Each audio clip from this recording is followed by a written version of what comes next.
Alright, hello everyone, it's Silver Kyle here, and I just finished watching the E3 press conferences for Microsoft and Sony, and for this video I'm just going to do a separate Microsoft review, and then I'm going to do another video for the Sony review.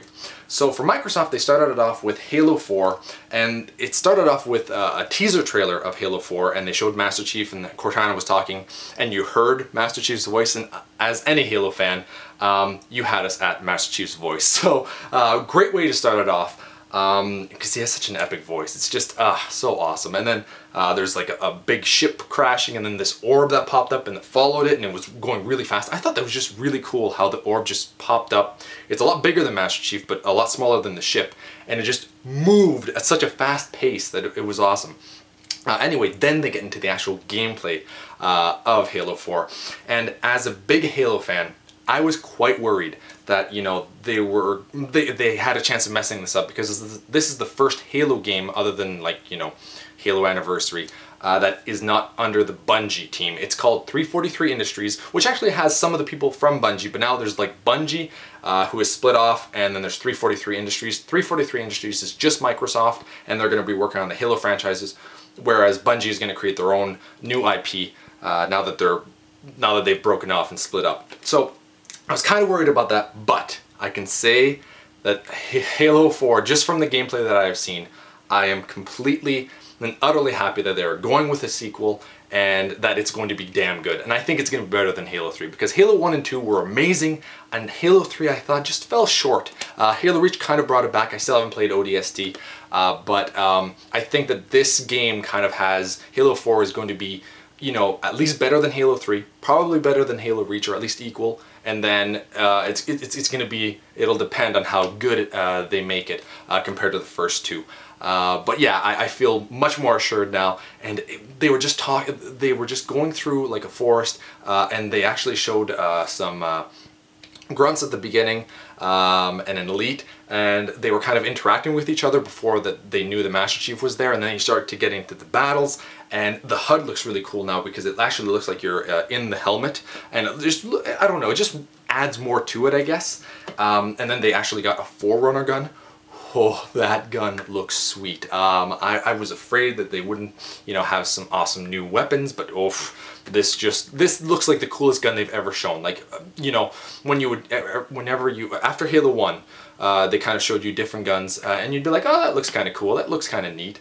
Probably the coolest one was the actual bazooka, or not, the rocket launcher there that you had in Halo 2, where it could actually lock on. That was kind of cool.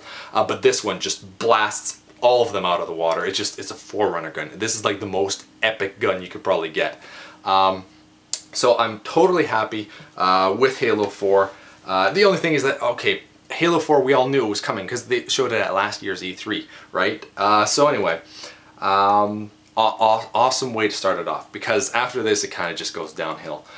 They had like a lot of stuff that, you know, they're trying to make like the Xbox 360 like a TV, and like a computer, and a game console, and like your iPad, and like they're trying to just make everything that's electronic into the Xbox 360. You're gonna be able to, like, you know, clean your clothes with the Xbox 360 in a few years from now. I think that's where they're going. That's what they're leading to. Eventually, you're just gonna not have to go outside of your room. The Xbox 360 is gonna have everything that you need. It's gonna be your fridge as well. You know, you're just gonna pull out a Coca-Cola from there and just start chugging away while your laundry's going and you're watching TV and playing a video game. It's just gonna be everything. But one of the cool things that they did, and I can't remember what it's called.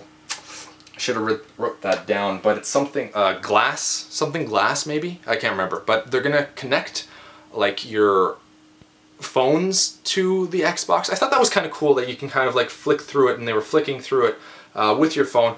I guess it's kind of cool. It's not like the coolest thing ever, but it's just, oh, we get to connect more things. It's not an amazing thing, but then they had like music and all the other stuff, and I was like, oh, I don't really care. And they're gonna be having ESPN on it. That's kind of cool that I can watch, you know, more NHL, but I mean, I have TV already. I don't need that. It's just, I find that the Xbox 360 doesn't need all this extra stuff, and they spent a lot of time with it as well. They also had a Nike thing, Nike Plus, where they're, you know, integrating something with the Kinect with that, and they gave that a lot of time, And then they go and have, you know, Gears of War Judgment, which I thought they should have, you know, not kind of hinted that it was going to be at E3 and just unveiled that, you know, at the very end, oh, by the way, we're making another Gears of War game.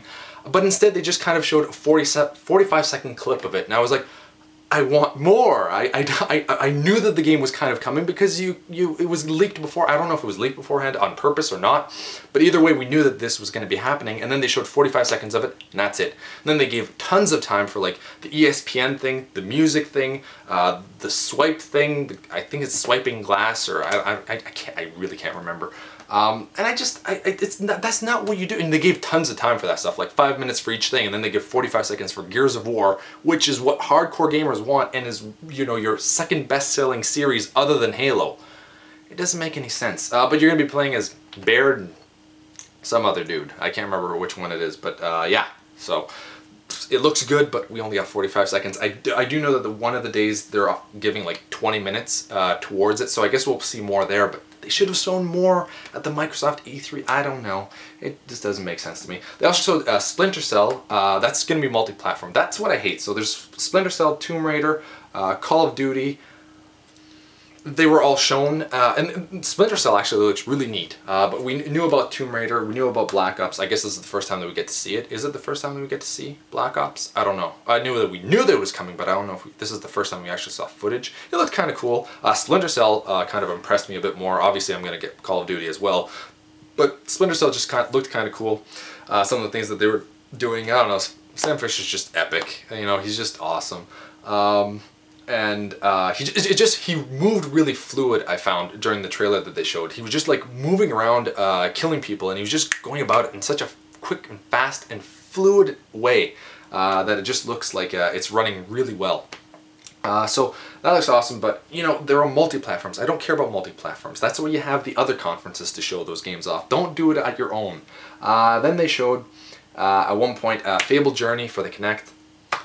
I really don't care about the Kinect at all. It looks kind of cool that you can kind of like shoot people, but the graphics look horrible. Like when you're gonna make an actual like AAA game meant for the Kinect that actually looks awesome, and then you can kind of do that kind of stuff, then I'll be interested. But if you're using like Xbox Generation 1, you know, not Xbox 360 graphics, I'm not gonna care for it at all. Child of Eden was an exception because it looked actually kind of cool, and you know, this generation. But a Fable Journey looks really dumbed down and not my kind of thing. You can kind of do this kind of stuff. If you're going to be doing stuff with your hands, maybe make a Dragon Ball Z game. Maybe then I'll be interested, because you can kind of get away with cartoony graphics. You can kind of do that with Fable as well, but you notice that this is not, you know, the best graphics ever. Whereas Dragon Ball Z, if you're doing a cartoony type of thing, you can kind of get away with it and hide that you're not going to be using the most epic graphics ever. What else? Forza Horizon, that's one of the new games that they showed, and it actually looks really cool. I'm not really a big racing game fanatic, but I was actually interested in this one, and it looks kind of cool, and I think that's coming out this year, so that's actually cool that they actually have an exclusive game. Mind you, it's racing, but it still looks interesting, and I actually might pick it up, not at full price, but later down the road. Another new title that's coming out is Ascend's New Gods, or Ascend New God, I don't know what it's called, but it kind of looks like a God of War or Shadow of the Colossus type of game, where you're this little, I guess a big titan, but compared to all the other titans, you're kind of small and you just run around. And it's an arcade game. I looked at it, I wasn't sure, but the graphics, you were kind of like, yeah, these don't look like the most epic graphics. But it was kind of cool when the big titan was kind of like crashing through a town, like a big, like, palace type place, and you're just kind of hanging out there looking at them. So yeah, as an arcade game, I might pick it up.